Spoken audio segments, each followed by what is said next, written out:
Hi friends, మేమైతే తొలి ఏకాదశి రోజు వెంకటేశ్వర స్వామి గుడికి పోయినాము.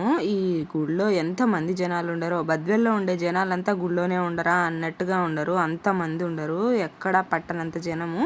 ఈ పూజారి అయితే రోజు 5 రూపాయలకే బొట్టు పెడతాడంట. ఈ రోజు పండగని 10 రూపాయలు తీసుకొని మంచి కాడ బొట్టు పెడతాండి. ఎంత లెక్క వచ్చిందో ఏమో.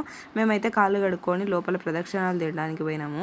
జనాలు ఫుల్గా ఉండరు చూడండి. ఈ పిల్లల్ని పైన ఎక్కించుకొని తిప్పుతాండ్రు. ఈ ధ్వజస్తంభం ఎదురుగా టెంకాయలు కొట్టి దీపాలు వెలిగించి లోపలికి దర్శనానికి పోతారు. లోపల దర్శనానికి పోతే ఈ లోపల గుడి నిండా జనాలే. ఇది చాలా పెద్ద గుడి.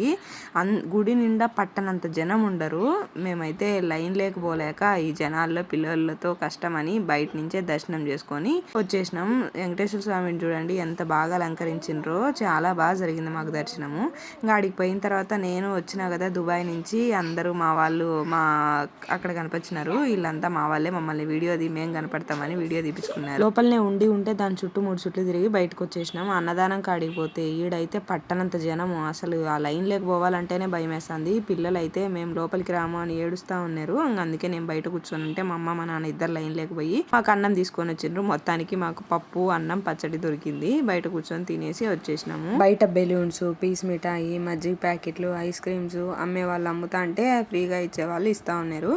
మేము అన్ని తీసుకొని బయటకు వచ్చేసినాము. మా తొలి ఏకాదశి అయితే ఇండియాలో ఇలా జరిగింది. మీకు ఎలా జరిగిందో కామెంట్ చేయండి. Thanks for watching. Please subscribe.